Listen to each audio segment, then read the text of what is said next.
Hello friends, कैसे हैं आप सब। काशी किचन में आपका स्वागत है। आज हम आम और कटहल का अचार बनाएंगे जो खाने में बहुत अच्छा लगता है। तो बनाना शुरू करते हैं। देखिए, हम पहले से आम को धो लिए और धुलकर इसको पीस में काट लिए हैं। अब हम कटहल को काटेंगे।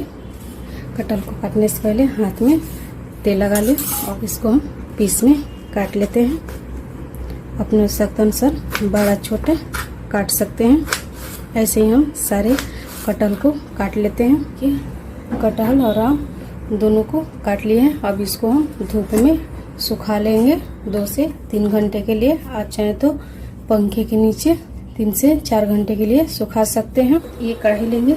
कढ़ाई में 1 छोटा चम्मच सौंफ डालेंगे, आधी छोटी चम्मच मेथी दाना डालेंगे और दोनों को खुशबू आने तक भून लेते हैं।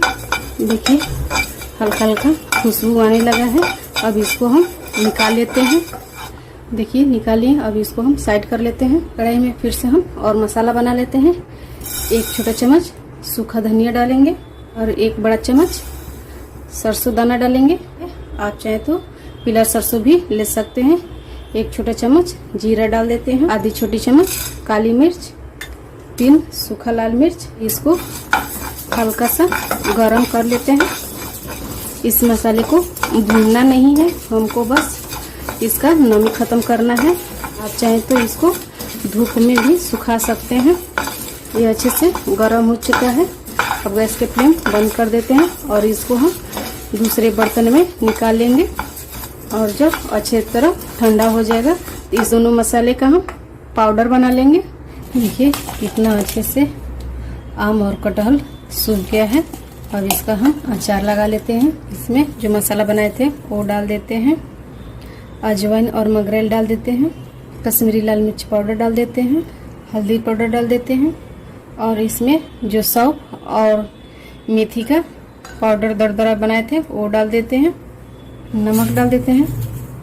अब इसमें हम सरसों तेल डाल देते हैं। सरसों तेल को पहले गरम किए धुआं निकलने तक और उसके बाद ठंडा किए, तब हम अचार में डाल रहे हैं। सारे मसाले को अच्छे से आम और कटहल में मिला लेंगे।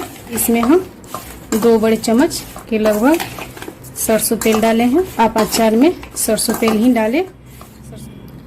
देखिए, आम और कटहल का अचार बनकर तैयार हो गया है। इसको एयर टाइट कंटेनर में भरकर रख दें। आप इस अचार को पूरे साल आराम से खा सकते हैं। पूड़ी पराठा या दाल चावल नान रोटी के साथ भी इसको खा सकते हैं। ये रेसिपी आपको कैसा लगा आप कमेंट करके ज़रूर बताइएगा।